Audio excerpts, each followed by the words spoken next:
Doc Rivers continues to, time and time again, not get it when it comes to getting... Oh! Let him play! He wins. Great steak. Smells like poop. Honestly, like if Urban Meyer wants to come to Connecticut, Bring him on. I mean, come on. I'll take him too. Nia Jackson, I think, weighs 280 pounds. Oh! can we isolate that clip? Nia Jax weighs 280 pounds. Oh! Let her play. From Los Angeles, this is Dave in the City, brought to you by Locks of the Week Radio. Now, here's Dave Medina. Good evening, sports fans! And a pleasure to have you here for the big basketball show. Good to have you with us from the Dave in the City studios in sunny Southern California, home of people watching the NBA Finals. And along this coast, we've enjoyed a couple of pretty good games 1 and 2, competitive. And at the end of it, a 1-1 series tie. But I also think at the end of it, two things to worry about for both sides. For the defending champion Warriors, accumulating injuries. For the challengers, the Toronto Raptors, one they really, really let get away. And we're going to break it all down tonight, plus give you some predictions for the rest of the series. Chris and Georgia is with us, and we are ready to go. Let's jump it.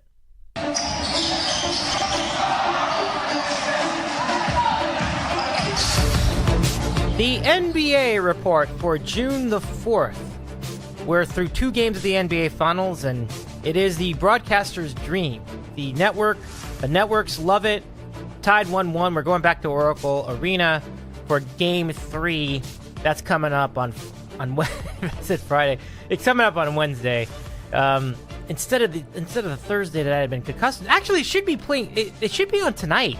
In the old days, this game would have been played tonight, but they're gonna, fish it out towards Wednesday. We're gonna talk about the schedule in the latter part of the show, but first we'll get into the games. So let's bring in our co-host, and of course, that would be Chris and Georgia, where the peaches are starting to really start to come into blossom, and that makes me feel good. Hopefully you as well. How's it going, Chris? Great. Yeah, I had a peach this morning at breakfast on my cereal. That's fantastic, Dave. Yeah, no, it's that time of year, buddy. It doesn't last that long, so you got to enjoy them while they're here. That's really true. It's like maybe like a month, but you said, yeah, I savor it. I agree. I'm with you on that. We should savor the peach season. Oh man, the first time that you had the peaches in Georgia, did you notice a difference between them and like the ones you had, or were they the same? I guess maybe they were the same in New York too. Well, for one thing, Georgia has a reputation for peaches. The state of South Carolina actually produces more peaches than Georgia, believe it or not. But wow. To answer your question, yeah, I don't think I've ever had a bad peach here. I really haven't. Like sometimes you can get sometimes you get one that it's not very sweet, and it's just kind of like, it's just, the texture doesn't feel right when you're, right. I don't think I've ever had a bad peach here. I would say that's the difference. Wow. Oh, that sounds like a dream come true for me. Anywhere else it's hit and miss. Sometimes they're great, sometimes they're not. But to have like that kind of consistency, you got it good. You're in the hot spot for the peach. Yep. Yeah, I like it. So with that in mind, we'll have those peaches ready to go for the remainder of this NBA Finals. A good Finals, like 2 games, both of them were pretty competitive, but missed opportunities in both games. But we'll focus on Game 2 since it's the more recent of the 2 games. And we started the series in Toronto, which added a pretty good wrinkle to the series because it meant that the Raptors started off with home court advantage. Very, very different because the Warriors were so accustomed to having that first game at home, but not the case this time. So you had Game 1. Toronto did their job. They had a big lead. They kept maintaining that lead throughout Game 1, and they won. Good game. Game 2, very different story. They had an 8-point lead at halftime. Then they allowed an 18-0 run to the Warriors. And, I really thought that Boogie Cousins had a role in that because he was really making the Raptors frustrated when he was on offense and getting the ball to other people, and guys were open, and everybody was making shots. Conversely, on the other side, the Raptors, they really got away from their game, and they started really just settling for bad shots, just chucking three-pointers, and some of those three-pointers, they were wide open, and they were missing them. So, in essence, I thought that they really let them back into this game with that terrible run. And, you got to give the Warriors a lot of credit, but Game 2 was a very fascinating game because then, Chris, as you saw at the end, the Warriors couldn't score. They didn't score for the last 5 minutes until Iguodala hit the three-pointer to clinch it. So, a lot to talk about here in Game 2. Let's get your thoughts on what you've seen so far. Yeah, Game 2 is exciting because it came down really to the final shot, but it wasn't a pretty game. Let's put it that way.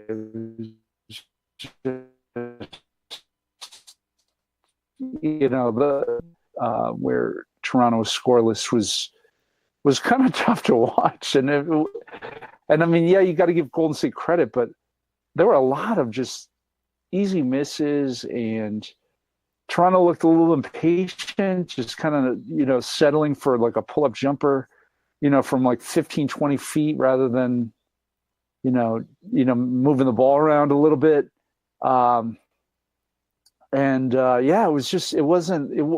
It was exciting, but like I said, it wasn't, you're not going to tuck that one away and put it in the vault for future viewing, because it was kind of ugly.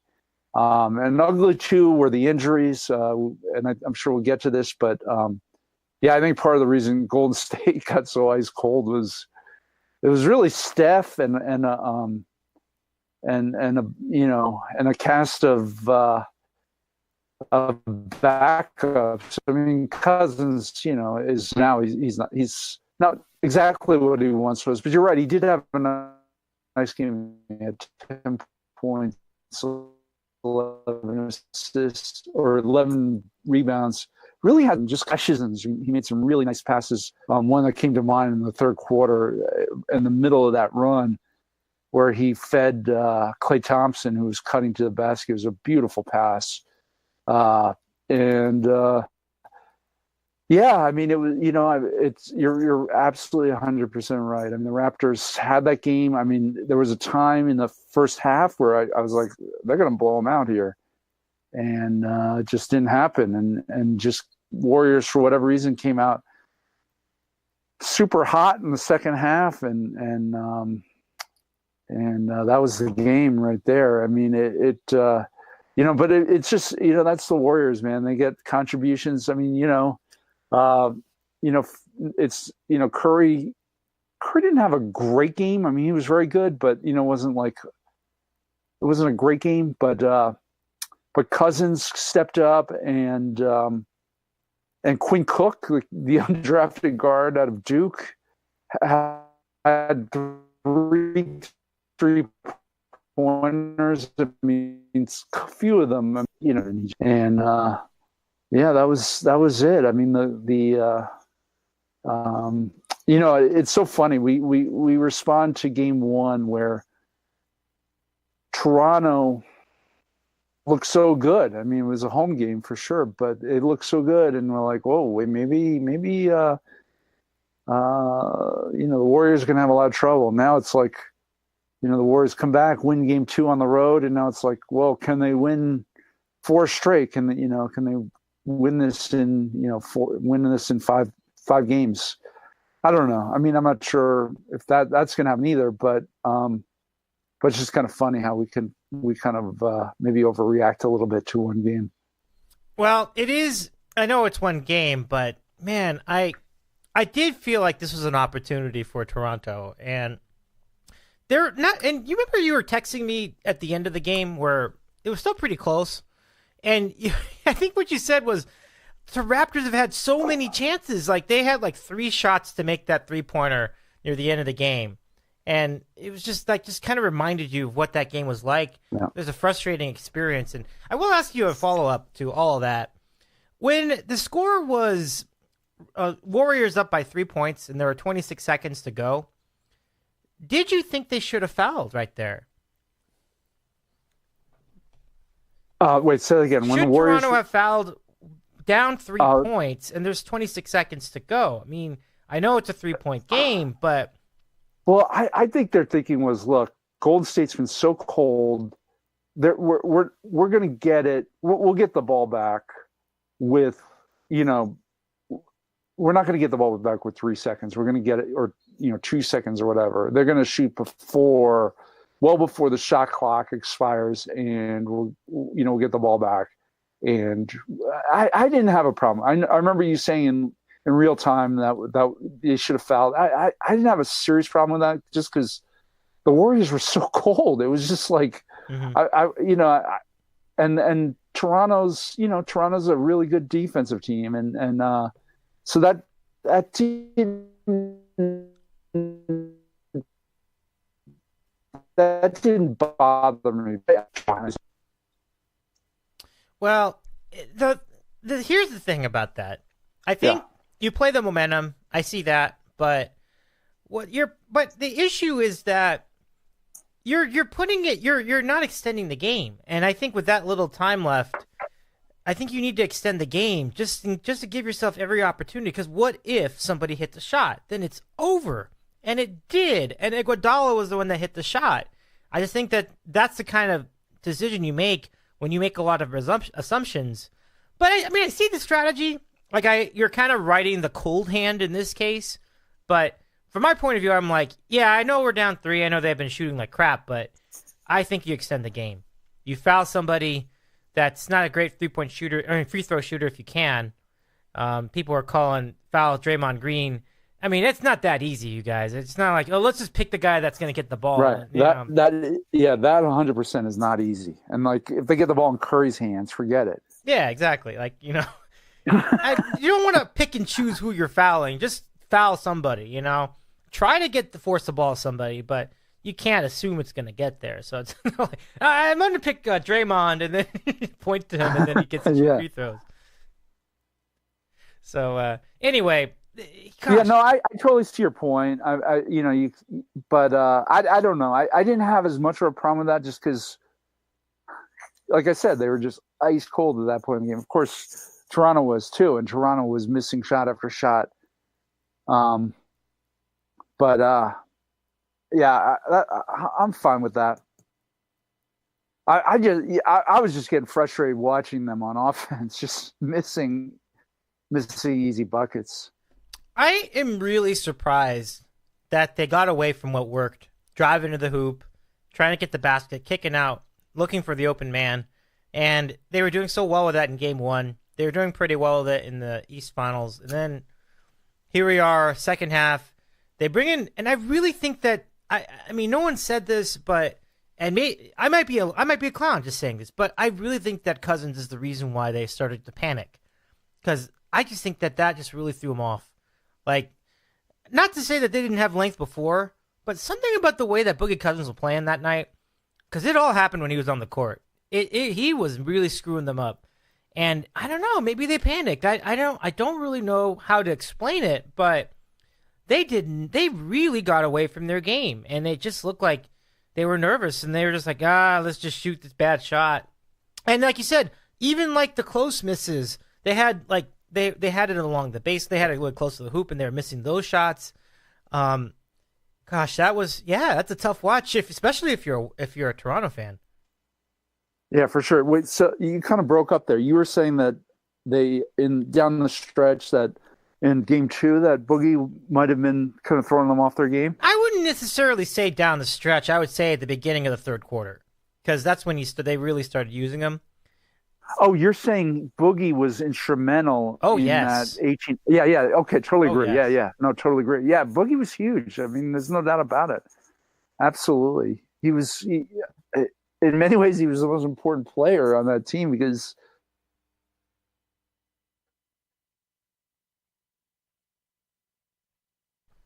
he does so much, and you forget how good this guy is. And we haven't even talked about the injuries, but yeah, Clay got hurt with about 11 minutes in the fourth quarter. And hurt his hamstring. He actually played a little while. Do you want to get into the injuries? Because there were a few.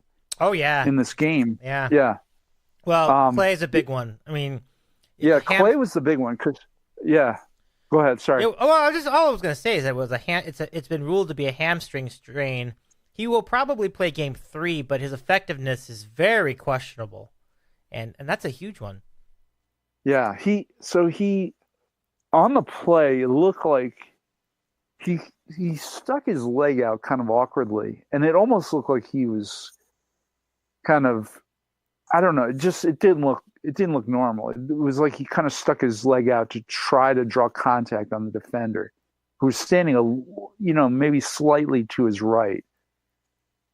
And when he came down, he just kind of I guess he just kind of overextended it. I'm not sure exactly how he injured it, but I mean, then at a certain point he started grabbing the hamstring and just came out, and then they pulled him out of the game, and then next thing you know, you got a camera shot of him walking to the locker room. So you're like, wait, what's going on here? But yeah, as you said, like, he's reportedly going to play tomorrow night, Wednesday, game 3 in Oakland. But I'm with you. I'm kind of skeptical about how effective someone can be with a hamstring injury. It's certainly, you would think it's going to affect his shooting, his defense, and all that. So that's something to watch. The other injury was Kevon Looney, who I've kind of jumped on the Kevon Looney bandwagon. I've just been like a big fan of his play. Always been a pretty good defensive player, but he's like kind of been more important on the offensive end too. And he came down really hard in the first half, right before the half, and it was I guess he's out for the series. I mean, that's it. So that's another big loss. And I mean, you're talking about a team that are already missing KD. They just got Cousins back. Cousins only played 8 minutes in game 1, and we talked about how effective he was in game 2. So that's been huge. But Curry, of course, in the last series had that hand injury. Clay now, and Looney. So they're kind of like the walking wounded at this point. And so it'll be interesting to see what happens. Of course, Toronto, with Kawhi's been definitely favoring his quad. So they're not exactly healthy either. So it might be a war of attrition here. We're seeing a lot in the next few games. Yeah, this is getting very dramatic for Golden State suddenly. These are very big. These are very key players getting hurt. We already talked about Durant. He's not playing game 3. And I think it's pretty clear that he's not expected to play the rest of the series either. It really doesn't seem like there's going to be much that he will even be in a game. And that's enough of a barrier, but then having all the other guys, Iguodala isn't really doing so well either. He seems to be okay, but I think he's nursing some kind of injury as well. No, you're right. I totally forgot. That's a good point. He didn't finish game 1. He got hurt in game 1, and he was injured. Which series was that? It wasn't the Portland series. It was before that. So he's been banged up too. I can't remember now which series that was where he got hurt. All the games are kind of blending together, but yeah, you're right. I mean, they're really banged up, and I'm not even like, I don't know. I'm just, I think at a certain point, it's like, do we really want to see the Quinn Cooks of the world taking big shots? I mean, I don't know. I mean, after a while, it's like, okay, Steph is great, but if it's Steph and like 4 nobodies, it's fan kind of loses out, don't you think? Absolutely. I mean look, you might think, well, this will increase the chances of the upset, but if you're going to have Toronto win a series and all those guys are out, I don't think that's really that we lose. You're right. It's not going to be as good a series without all those guys playing.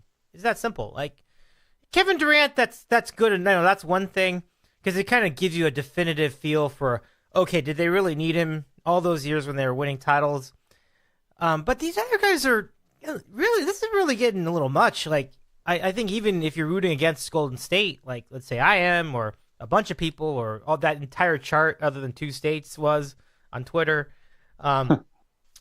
you still don't want that because you can't say you beat the Warriors if like if Steph's banged up a little bit and Klay's really banged up and Kevon Looney's out for the series. He's like you said, he's been playing pretty well. He's been a really good bench contributor. Further, because these guys are hurt, no, I'm sorry, not because they're hurt, but because the bench has just not been that good this year, these injuries are going to be much tougher for Golden State than they would have been if they had a better bench. So they kind of go hand in hand. Like they don't have much depth, and guys are getting hurt. But because the guys are getting hurt, that hurts their depth too. So it's like this is a real problem now. Like it's not keeping me from thinking that they'll win the series. I still think they're going to win the series, but it's just going to make it really tough, and Kerr's going to have a really big challenge trying to get them to win Game 3. Yeah, I just got to see what we get out of Klay, because like I said, I'm skeptical. Maybe he's okay. Maybe that hamstring injury wasn't too severe, and he'll come back and he'll be making his shots, and we got the Splash Brothers and all as well. But I need to see that first. But yeah, it's I don't know what the answer is. I mean, part of me thinks too is this that this is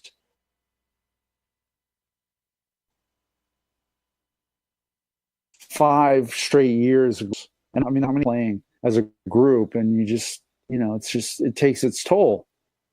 You know what I mean? I mean, if you're making the finals every single year, that's another. What is that, like 20 games a season or something like that, right? I mean, it's over a full season of games that you tack on to the 82 game season. So yeah, I don't know what the solution is, but I'd start with shortening the playoffs for one. I just think top 8 teams, top 4 in each conference goes, and then everyone else stays home. And I think that would be a good starting point. But but it's just like I said. I mean, do you really want I mean, on the Toronto side, I was like, get the ball to Danny Green, let him shoot it. Like, I mean, not players to make the same plays, and I don't know. I think I'm like everyone else. I want to see the stars on the big stage. Yeah, I mean, we can talk about that maybe a little later on as far as scheduling, but is it hurting? Yeah, I think it is, but I think it's the bigger point from what I see is just the accumulation of all these runs. I mean, when you make 5 finals in a row, it's going to hit you at some point. And to really put it in perspective, I mean, LeBron went to 7 straight finals as a member of various teams, and now here he is completely broken down, and then he didn't even make the playoffs. So I think that gives you an idea that eventually players will break down when you're going through that many deep playoff runs in a row. I mean, you certainly didn't.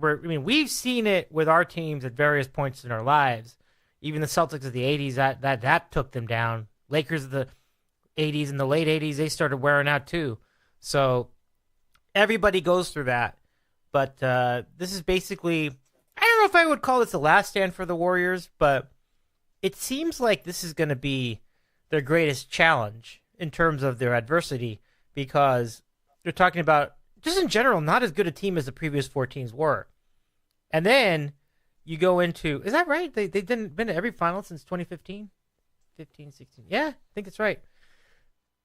That's kind of amazing if you think about it.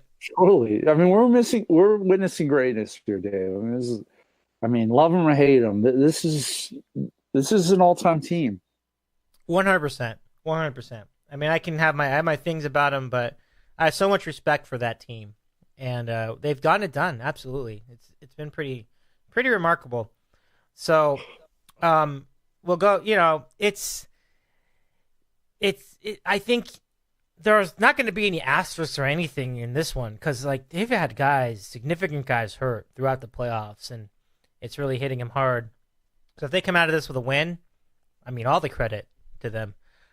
So we'll see. Now let's go back to the Raptors for a bit, where they are relatively healthy. The one thing I noticed, this is just me being a Mongo watching this, not really putting a lot of insight in this, but it doesn't seem like Kawhi is taking over games like he had been before, and I think you got to give the Warriors a lot of credit for that. I don't think they're just letting him take over a game, but it also does point to some, as I mentioned in the beginning, some balance with these other players, and a lot of guys have stepped up. Siakam in game one, really good, and other guys too, but it's not a one-man team right now. But it does make me wonder, like, I have to go back and look at what Kawhi was doing in games 1 and 2. I'm sure he's doing pretty well, but he hasn't really been able to take over the game at any point yet. And, you know, that doesn't mean anything, but I just think that's interesting. What do you think as far as Kawhi? Yeah, no, I totally agree. I think he's been okay. You know, I mean, the game 1 was the Pascal Siakam game where he scored 32 points, and Kawhi had like a quiet 23. But importantly, he was like 5 for 14 from the floor. I mean, just not really not what you'd hope for. And I really do think he's just battling injuries right now, and that's what we're looking at. And honestly, like Siakam was terrible in game 2, yeah, I just want to check the box score because I think he was. Just need to double check that one. But in game 2, Siakam, yeah, he was 5 for 18 from the floor. He had 12 points. Kawhi did have 34 in game 2, but yeah, no one else like Kyle Lowry got in foul trouble early, and that hurt them. And Van Vliet might have been, their most capable second scorer after Kawhi. It was that kind of game. But that was the other thing too, is just that it seemed to me they were blowing the whistle like a lot in game 2. And I mean, Lowry, I think Lowry he might have had 4 fouls in the first half. Cousins got in foul trouble pretty early too. I feel like it might have were just calling him really tight, and it kind of diminished my enjoyment of the game. That will always on both sides. And on both sides, I'm not necessarily rooting. I'm actually not rooting for either team. I mean, I want to see a good series, but it was just I didn't think it was officiated that well. Sorry, go ahead. What were you going to say? I don't. I was actually just going to jump in and say I didn't really see a lean, and you said the same thing basically. So, that'll happen sometimes. I always have this feeling like the league tries to call certain games tighter than others, as if there was some kind of way to keep other teams in the series. But I didn't really gather that kind of intent with the officiating on Sunday night. It just was guys being too picky about the officiating, and I hate it too. I just like, if you had to pick one, pick the one where they let everything go. Like that's the one if you had to pick one, pick that one, because I feel like that way the players have a bigger say in how the game goes. But here you never want to see a lot of free throws, and so that was unfortunate. But I agree with you. I don't think there was any real lean. I think it didn't really affect it didn't really alter like how the game went, in my opinion. I think both teams had a shot at it. And even after giving up an 18-0 lead, the Raptors still had their chances, and it just wasn't enough. Yeah, it's so funny. I'm sorry. I'm actually I turned on the last minute of the game because I wanted to. Your point about the not fouling, with whatever 26 seconds left, and I just wanted to see who had the ball. And Draymond had the ball twice on that sequence. There were two opportunities to foul him, and they didn't. So that was clearly, intentional.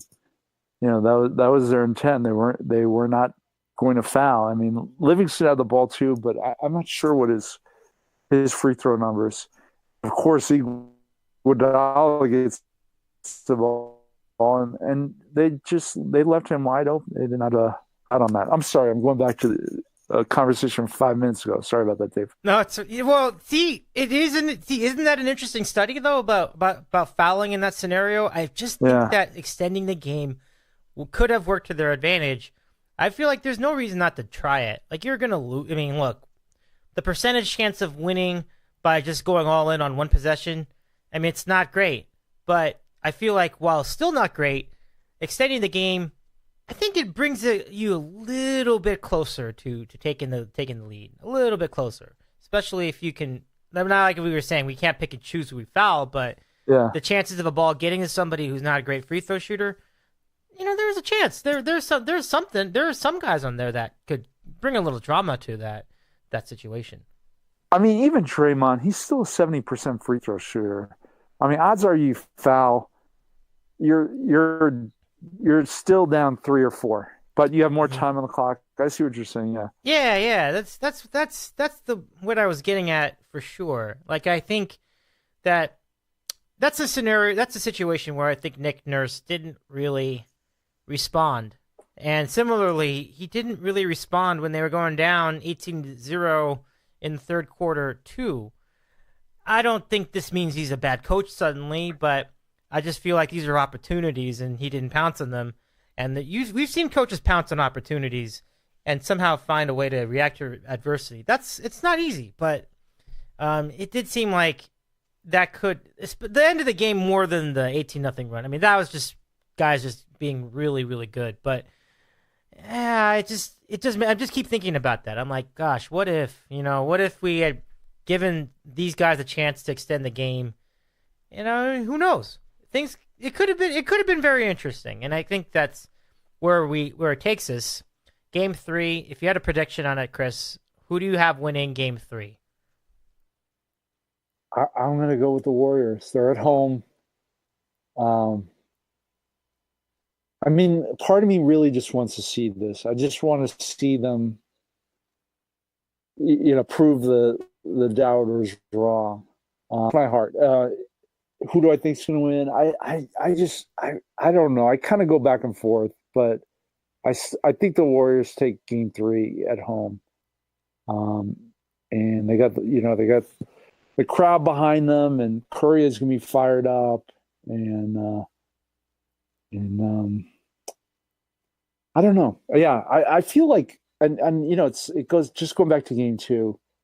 Toronto had everything going in that game. The defense, I mean, not everything, but they were playing great defense in the first half, and they were kind of stymieing the Warriors, and they couldn't close it out. And that's what great teams do. They just go on these crazy runs. I mean, 18-0 is ridiculous, but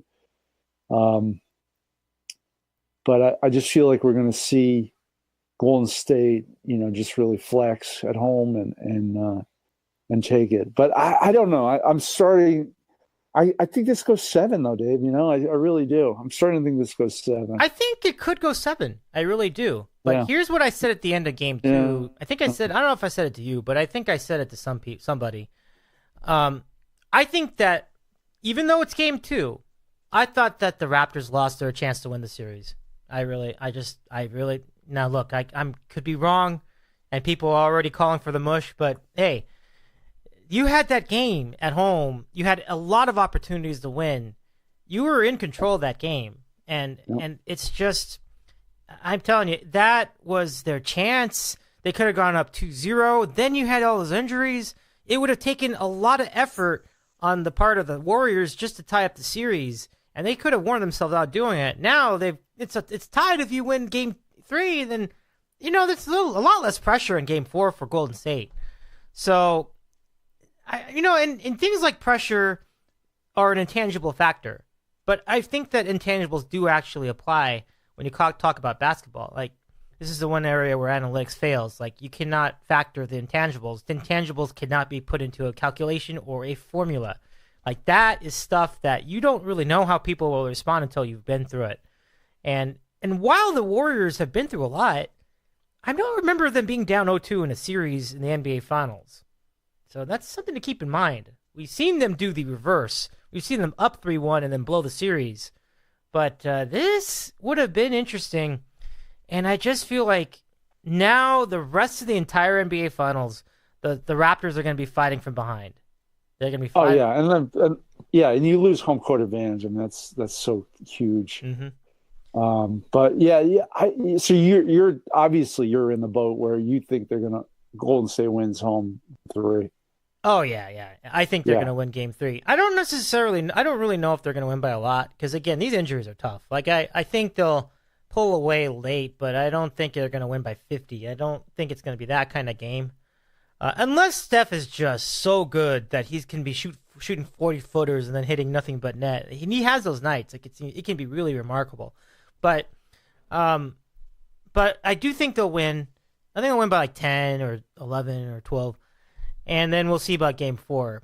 But then you're going to be in a position where it's do or die. And essentially it will be a Game 7 for Toronto. They can win that game. But again, they will not have taken the lead. Then they go back to Game 5. And with every game, I feel like there's just more and more pressure on both teams. But the team that has the 5 years of NBA Finals experience, I think, is going to have the edge. Right. So yeah, I definitely agree. The playoff experience is huge, and I just feel like this team has shown so much heart in this run. Like without KD. Yeah. And I'm with you. I don't think KD is going to be back. I really don't. I mean, they've been so like. I don't want to say tight-lipped. They've left the impression that he'll be back. And like I'm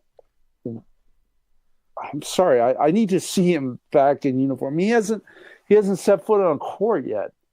So right. to say he's going to be back in play in this series is kind of nuts. Yeah, it's pretty wild. Like it's a new situation, and I don't see the urgency on the Warriors to bring him back either. I think they are confident enough in their depth maybe not their depth, but they're confident enough in themselves that they feel like they can win whether he's there or not. And I think that's a good thing. I think that is. So I think it'll make for very interesting rest of the series. Let's see, what else was I gonna say? Well, I just want to if I can tack on to that. The other little wrinkle is that KD is a unrestricted free agent after this season, mm-hmm.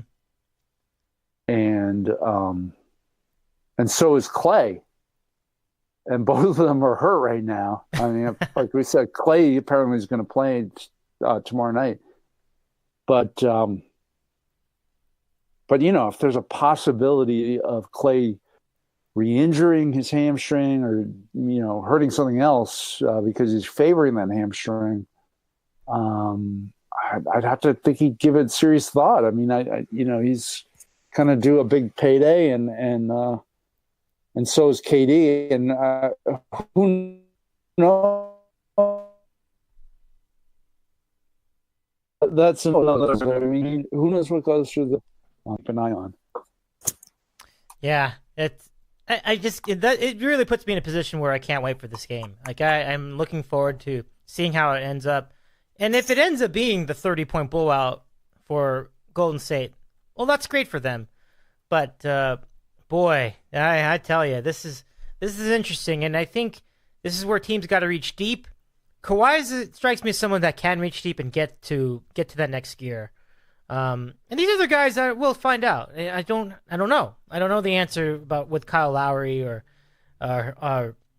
Siakam. I don't know the answer with Danny Green. I don't know the answer with who else? Serge Ibaka and guys like that. It's this will be the exciting. This is the exciting part of game 3, a game that, Chris, you would agree really should be played right now. Like what? Why are we waiting till Wednesday? Like, let's play it. Like, well, that's what drives me nuts, is because early in the playoffs you have these back-to-backers, and like they just kind of jam these games together, and now it's like 3 nights off, and I don't get it. I mean, maybe I don't know. Maybe it's like kind of a reward, for the teams that made it this far and they're a little banged up. We'll give them an extra night off. But man, let's play the games. I mean, we're 2 weeks away from the draft, Dave. I mean, come on. Yeah. I mean, I think there are two strategies in play with the new NBA final scheduling. The first year I remember it being used was 2016. And that was the year that the Cavs came back on the Warriors and they won the championship for Cleveland. Now, in that was what they did was they stretched it out so that the finals would encompass 3 weekends. It was like, it's kind of excessive. It's like, do we need 3 weekends to expand to watch the NBA finals? That's a long time. But it looked like the payoff from the NBA's point of view, and this is just a speculation by me, was for them to have a Game 7 on the Sunday night on Father's Day so that you can get all the marbles that would follow the U.S. Open, which is also on Father's Day. And so if there was a Game 7, then you would get this just giant day of sports. You'd have like the U.S. Open final round. Then it would just segue right into the NBA Finals Game 7. And it worked. I mean, they got great ratings that year. But to me, I'm like, that is a lot of moving parts around just for that possible payoff, which would happen like once a decade, maybe 2 times a decade. The NBA Finals do not go 7 games very much. So I thought that was a very curious decision to string out the schedule that much with the NBA Finals. It's like people are getting into it. Like people are getting into Game 2. A lot of talk about it, and we're just waiting around today instead of watching this game. We could be watching the game that we're talking about right now.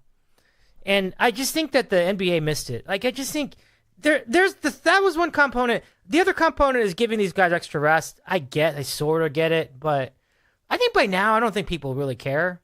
I think they just want to play. If you ask all the players, don't you think they'd be like, we should be playing right now? Yeah, definitely. I mean, you're cutting into their summer vacation.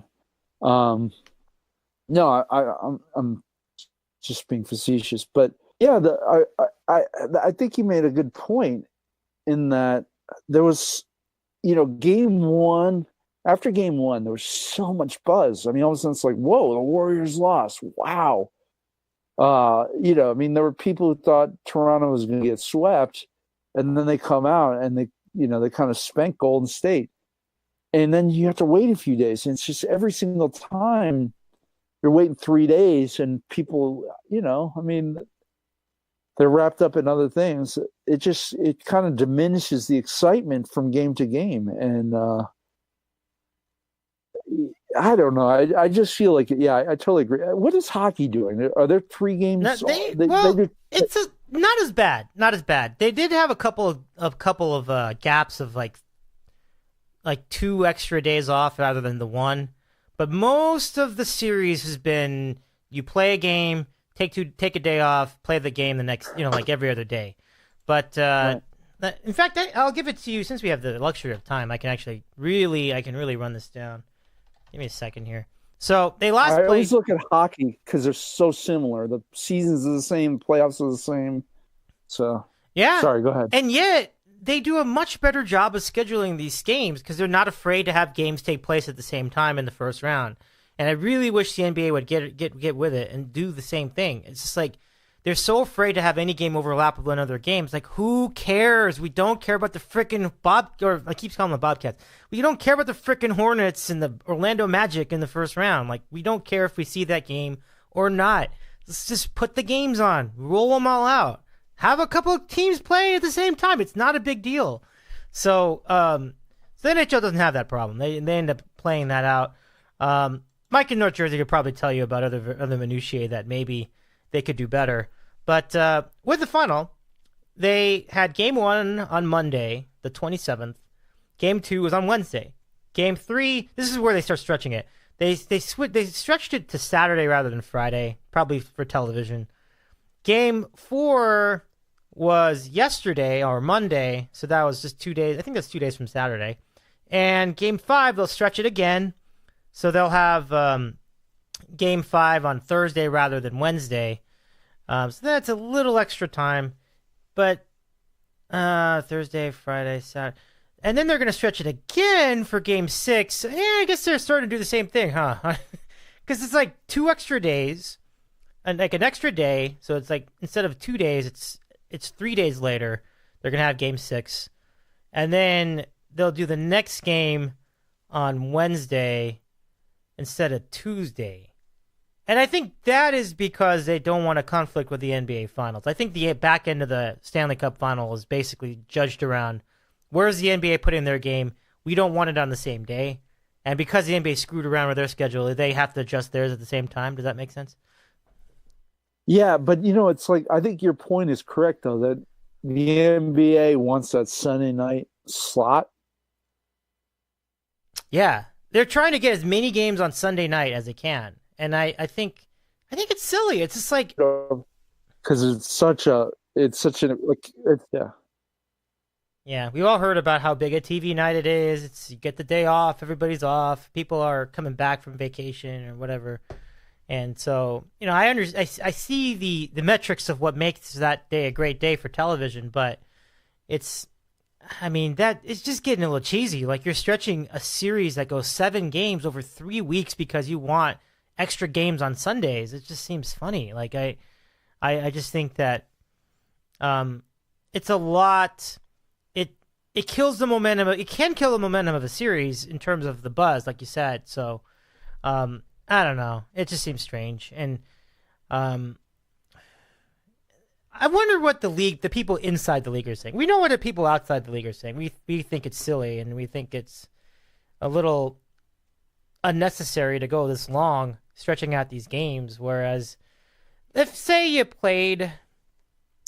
Let's say you had Game 1 on Thursday, right? And then Game 2...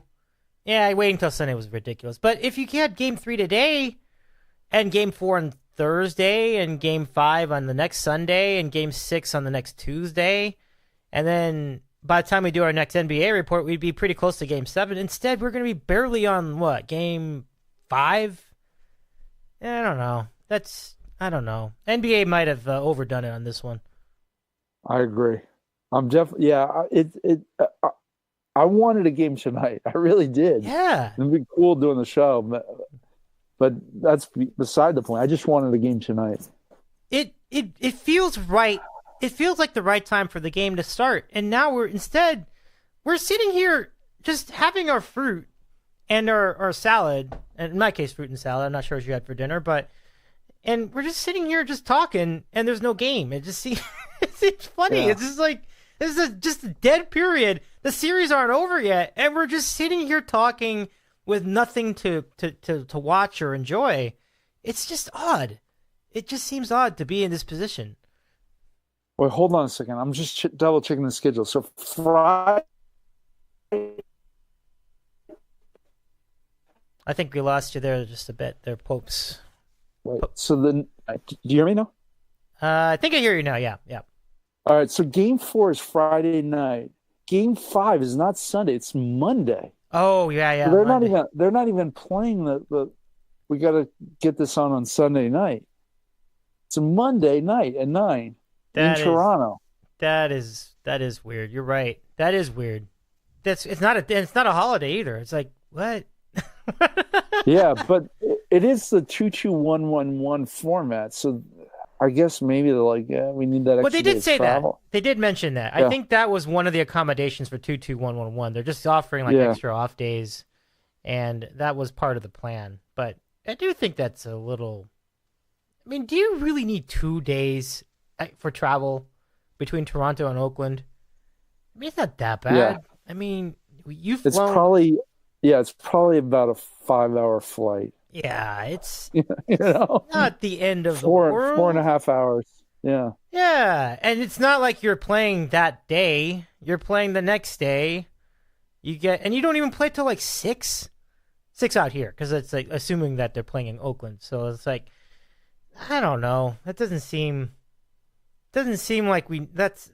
I mean, look, they'll try to stretch for any concession they can get when it comes to the league, but I don't know. I don't know about needing to go take 2 extra days between games just because it's 2-2-1-1-1. I mean, they didn't do it during the East Finals or the West Finals, right? So why would you need to do it? I mean, I don't know.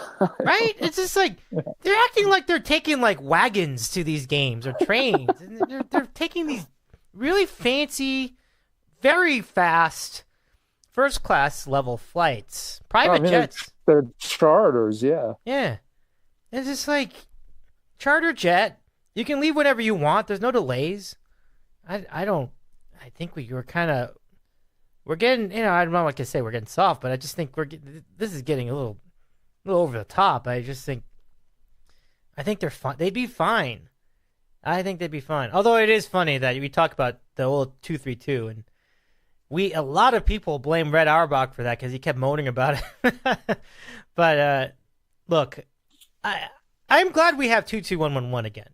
I've begged for that for years, but I don't think we need this many days between all the games. I just think maybe in that period where you've got, let me think, maybe between game 5 and 6, maybe, but between 6 and 7, I don't know. I mean, I don't know. I don't even think you need that. I don't even think it's necessary. So yeah. Anyway, the whole point of it, this is kind of weird, and it's kind of.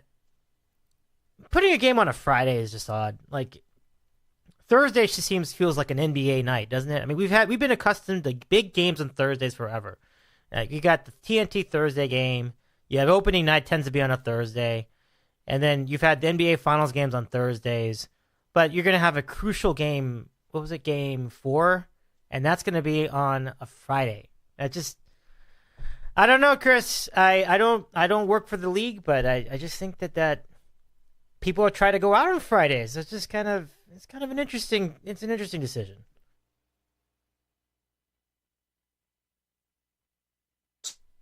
You play game 2. You play game 3 tonight.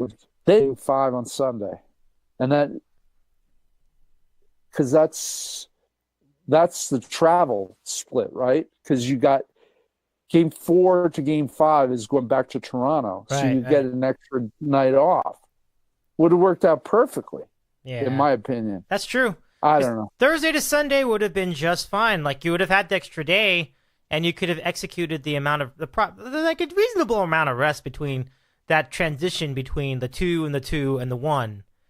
After that, I don't think it matters. It's kind of, I don't know. It's just superfluous, and from my point of view, so that's gonna. I'm just gonna be sitting on that one for a while, but yeah, let's talk about the predictions for the rest of the series. So you said it goes 7. I think it'll go 6. So I don't think it's gonna be that quick a series. I think it'll go 6. But there is definitely a chance it goes 7. But I still think if there is a 7th game, I'm picking Golden State in that game because I feel like even though it's at home, I really feel like the pressure would be more on Toronto to get it done because I think they know that the prospect of Kawhi leaving is very tangible. So the fans will, the team will, the players will, they will all want that game, and the pressure to win that game will be greater on their side. I mean, not to say that the Warriors don't have pressure to continue their greatness, but since they've been through it, they can manage that anxiety a little better. So that's just my layman's point of view. So I'll say it goes 6. I think the Warriors win in 6. So You have it going 7. Who do you have winning in the 7? Well, I mean, just to piggyback on that point, I mean, you're once you see that you can lose a big game at home, like I feel like there's more pressure on you to not let that happen again. Now, of course, right. If Toronto wins Game 3 in Oakland, then all bets are off. I think it goes 7. I still like the Warriors, but I wanted to go 7. I do too. I want it to be extended. It's going to be cool. I want it to be a good series. I mean, Game 1 was fun. Game 2 was fun, but not, like I said, not one for the archives. But but it was fine, and I just want an exciting series, and I mean, there's good storylines on both sides. If Toronto wins, I mean, this is obviously this is their first time in the finals. It would be the East winning the championship, which doesn't happen a lot in the last 10 years. I mean, it's just kind of a rarity. But if Golden State wins, you're just seeing one more notch in their belt, and it's just one more claim to be one of the all-time great teams ever. So. Mm-hmm. It's like I said, I don't have necessarily a rooting interest. I just want to see great games and may the best team win. Right on. Well, I'm afraid we are a little past the expiration on that whole Lakers expose, but we've both said stuff about this already. It's pretty much was going over a lot of the details. I forgot about that. You did. Yeah. What can you say? It pretty much confirmed a lot of stuff that we already suspected. And but at the same time, you look at a team, and while things look bad and while the culture could not be in any worse shape, they do have the assets to be a pretty competitive team as long as they execute this offseason right. So it's really going to depend on that. And I have no idea whether it's going to go down or not. Chris, I do want to ask you about that Rob Pelinka story. The one where he claimed that he could get Kobe a meeting with Heath Ledger, who was already dead by the time that they talked about that movie. Maybe it was like there was like a Ouija board involved or something. I don't know. The question is, was he just trying, was this an honest mistake? I don't know how you call this an honest mistake. He lied, but was this just an oversight? Is he really just that dumb, or was he actually trying to manipulate Kobe into thinking that he was still alive? That was I was listening to Low Post, which had the guy that wrote the article, and there was a little rumbling about how maybe there's that in play, and I'm like, no, you're giving him too much credit. I think he was just being a dumbass. Personally. So like being a dumbass means he's like kind of bragging, like I could pull this together, and yeah. I hope that's what happened. I don't know. It's just it is a strange story. Yeah. The whole thing. I mean, you said it confirmed a lot of what we suspected, which is true. But I mean, one of the most alarming things in there was that line that Kurt Rambis's wife is kind of like the shadow owner. Yeah. And she who knew this? Do you have any inkling that this was going on? No, that was news to me as well. That was certainly a surprise. It's like, what is going on there? She's like director of like special events or something. Oh, it's nuts. It's nuts. So that was a sight to behold, that article, and all the credit to ESPN. She had good friends with really. Yeah. It's a wild one. Oh, it's a wild. Yeah, and when guys like Christopher Mad Dog Russo are complaining about too much coverage of the Lakers, I'm like, I don't think he's wrong, but come on, I mean, this is just too much juice. Like, you can't let that go. And let me tell you something, and you know this because you listened to Mad Dog and Mike for many, many years. If that was the Yankees, he would love it. He would be all over it. He would read every single letter of that article. So I think he's being a little bit disingenuous with that rant. I mean, look, it's arguably the crown jewel organization in the NBA, and it's in total disarray. I mean, how can that not be a story? I mean, come on. Exactly. You know what I mean? Like they hired their most high profile player during the decade of the 80s, and the most popular Lakers of all time. They hired him to run the team, and he abruptly resigns.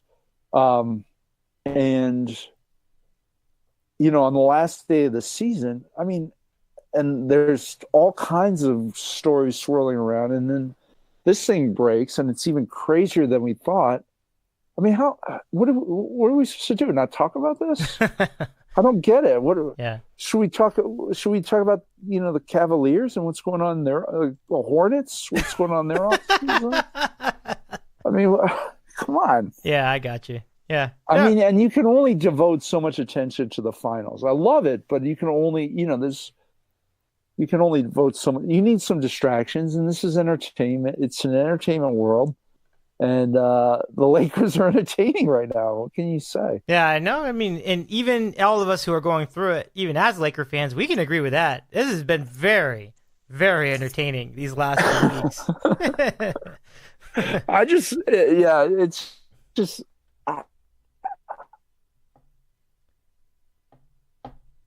I'm sorry, Chris. What was that? I don't know. Like, I didn't Pelinka. I was gonna say I didn't know all that much about Pelinka, and just so he was Kobe's agent all these years, and so I guess that was the reason he got the job, is just because he had formed a deep relationship with Jeannie, and that.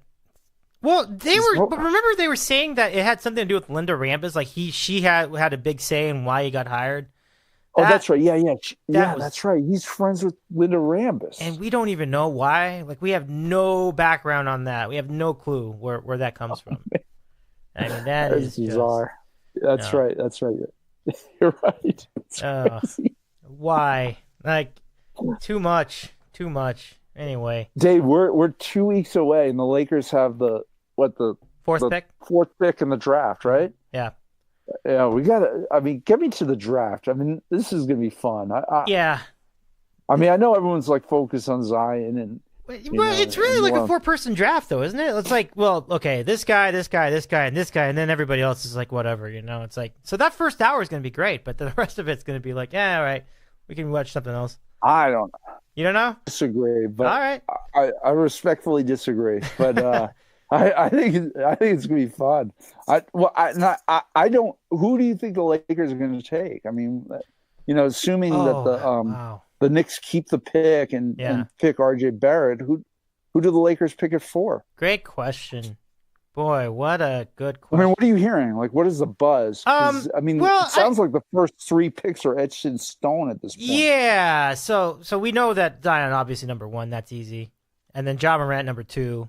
And then you mentioned Barrett, number 3, or somebody number 3. Yeah. So then Barrett. After that, I don't know. I have to go look at. I have to go look at my Lakers sources, and then all the Lakers websites, and see if they have a feel for it. Because the Kaminsky brothers probably have a feel for it, but I've been pretty dialed into the finals, so I haven't really looked into it. But it's all good. I put you on the spot. Yeah, it'll be a good, hour of television for sure. Once we get to it. But, you can certainly get something out of it. And in a worst-case scenario, you can trade whoever you picked as part of a bigger deal to land someone else. So there are definitely options for the Lakers coming up. I think it works out. My real problem is the way that now, I don't know how much of this is Magic and how much of this is Pelinka. But remember the scenario where they were saying that they would just make decisions without really asking everybody else. They just acted unilaterally no matter what these other people said. And it seemed like these other guys had good basketball people. Like, these other guys were good basketball people, and they just didn't bother consulting or talking to them at all. So that's very disturbing. But the question then is, how much of that was Magic and how much of that was Rob? I don't know. I think they're both pretty big dunderheads, to be honest, so I don't think it matters, but jeez. Oh man, I'm enjoying it. It's entertainment. I don't think we're talking about it too much. Nah, it's a big story. We kept it to a minimum today. Today, that's good enough. I'll repeat what I said last time. Mm-hmm. And you kind of brought it up. The Lakers, they still, I mean, we don't know what Ingram's scenario that for the best. That's the kind of thing that ends careers. Mm-hmm. And I hope that's not the case because I like his game, and I think he made some big steps this year. But the Lakers have a lot of chips to move. They want to. They have tons of cap. They have a good amount of cap space. I mean, right. They're not. It's not like you could very easily see a scenario in which they're pretty good next year. I mean, they still have LeBron and they can make a lot of moves. So, yeah, I'm not throwing dirt on them, just to be clear, because they actually could be very good.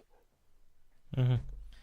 Yeah, I mean, it really does take a couple of key transactions, and suddenly they're going to be the team maybe not the team to beat, but they'll be a very big player in the Western Conference. So, yeah, I got to always remember that even as big of a shit show as this is, they really have the tools to make a pretty good team out of themselves, provided that they execute this offseason. And it could happen. Even the worst run teams can still field the playoff team. You saw what the Knicks did back in, was that 2011? The one that had Tyson Chandler on it, the team? Yeah. Melo. Maybe that's right. May have been 2011. But, so if they can get a playoff team, maybe the Lakers can get in the playoffs too. So that's a very good point. Let's enjoy the rest of the finals. I'm because of the way they stretch this out, I'm pretty sure we're going to have continuing coverage of the finals next week. So let's see, what game will that be? 5, 6? Well, yeah, because the game is on Monday, right? And that would be game 5. Isn't that what we said? Yeah, 5. Yeah, so we will be coming back on Tuesday post game 5. After game 5. Yeah. So I mean, conceivably the series could be over by then. Yeah. Well, I really don't. I mean, I would be very surprised and really disappointed if the series was over after only 5 games. With all this that we've been talking about, I mean, so from that standpoint, I hope that Toronto can win tomorrow. But if that's how wouldn't that be something? Boy, but I guess it could happen. I mean, we both established that the pressure's only going to get bigger for Toronto, especially being so inexperienced. It's their first ever NBA Finals as a franchise, so I don't know. I mean, does anybody win the NBA Finals on the first try? Let me think. The Heat did. Yeah, the Heat did. But I don't know if that counts. They had a veteran team. I'm not sure if that counts. I guess it kind of counts. Yeah, I guess so. But I mean, I'd have to. I can't remember. I mean, I know the Warriors were in Philadelphia, and well, they won in '75. Yeah, Rick Barry. Yeah, that's right. Yep. I guess that could have been like a first-time attempt with that group, but I mean like the first time, like the first like the franchise's first appearance. The Magic didn't, the Jazz didn't. Jazz still haven't won a championship. Rockets didn't. Oh yeah, Rockets didn't. So the 2 championship runs, but they didn't win the finals either time in the 80s. Yeah, it's true. The Lakers probably did because I know they had a three-peat going back to the late 40s. So they were in Minneapolis then. Maybe they did, but I don't know. But it's just, I think more often than not, the less experienced franchise tends to not win on their first try. Like the Cavs, first to finals, they got swept by San Antonio 4-0. So, and San Antonio did win in their first finals, but that was a weird year. That was a strike. That was a lockout shortened season. Gosh, that's a good job out of you, San Antonio. Yeah. And did the Knicks win on their first attempt? I don't know. I'm like real fuzzy on old NBA history. Like, 50, 60. Well, I mean, what was the Knicks' first? I mean, I know they won in 72. They won in 70 against the Lakers. 70. Yeah, so 70 and 72. Yeah. Didn't win. No, Yeah. It was 70 and 73. 72 the Lakers beat the Knicks, yeah. That's right, yeah. But so it was 70 there. That couldn't have been their first time in the finals, was it? Maybe it was. Well, I was thinking of not 69. Not 68, I don't think. I'll go look it up just to make sure, but let's see. 1968 NBA Finals. No, it was Lakers Celtics as well. So that's a no. Well, let me go. Let's see. Wikipedia will help me with this. So let's go to 1970.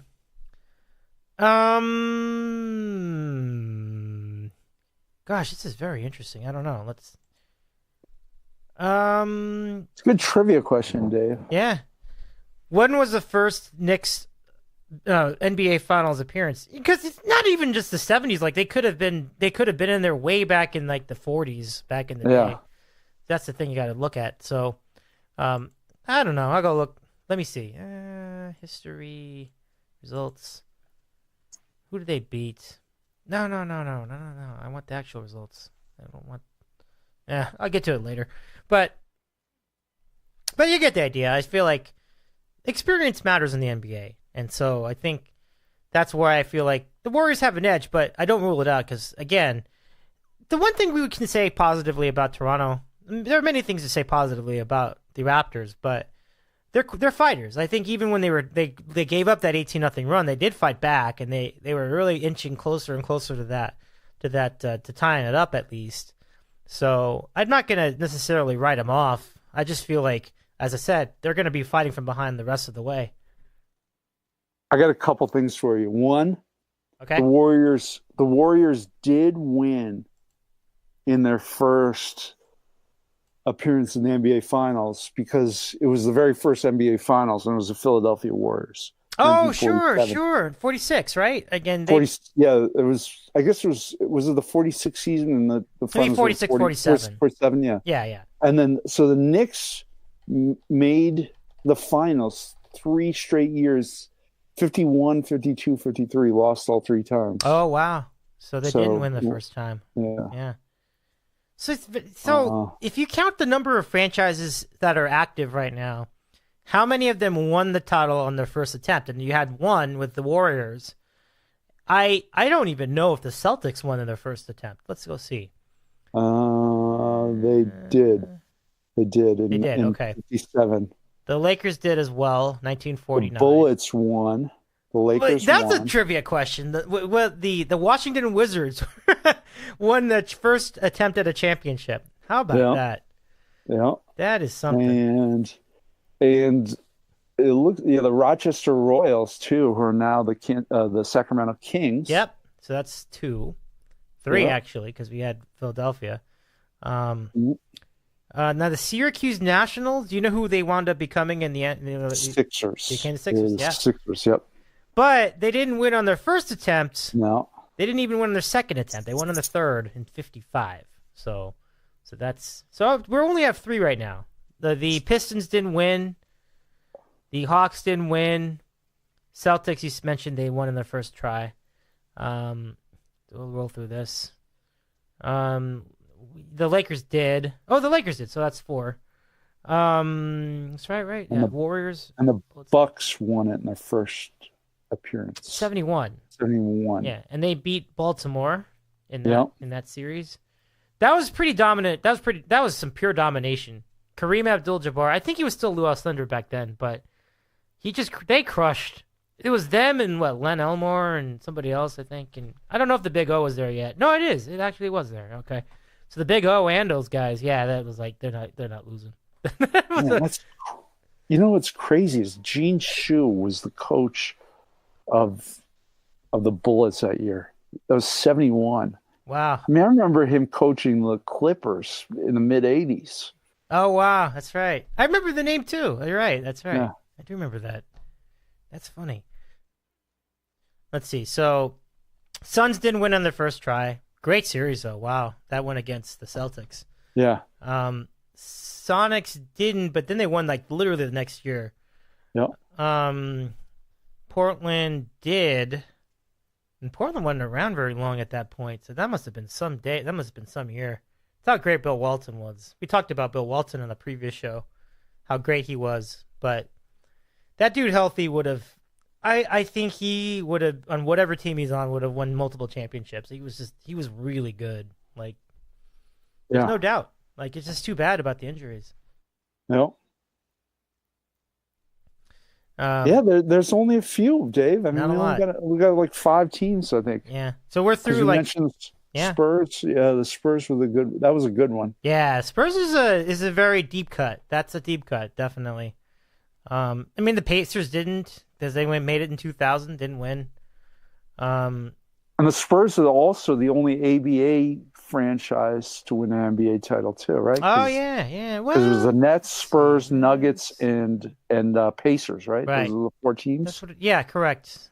So they're the only ABA team that's won a title. That was that's pretty cool. That's pretty cool. I hope that one other one does. It might be a while before Denver does. I don't know why. I just don't feel like that team can be taken that seriously yet. It's just kind of, they need some more pieces, I think, to make that happen. But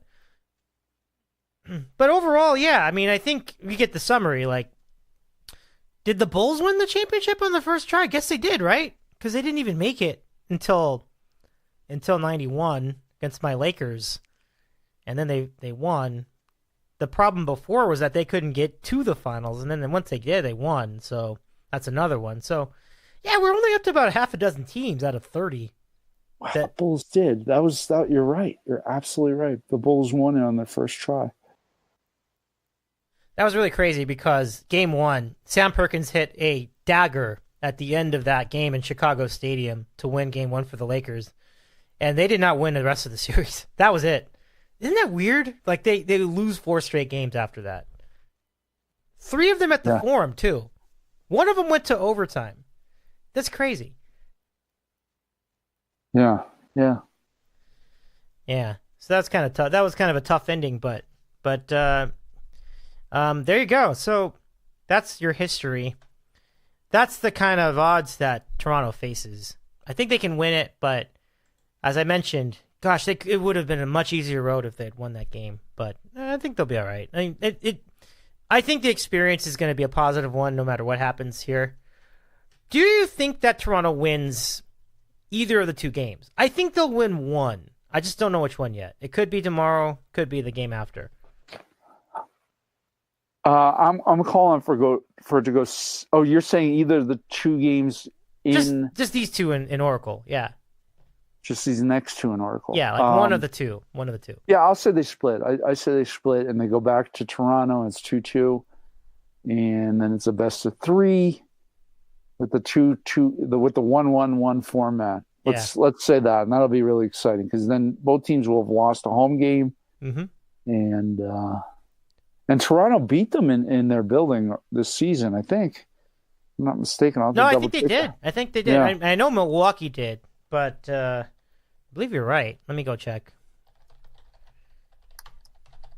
Yes, gotta love it. Let me go look this up.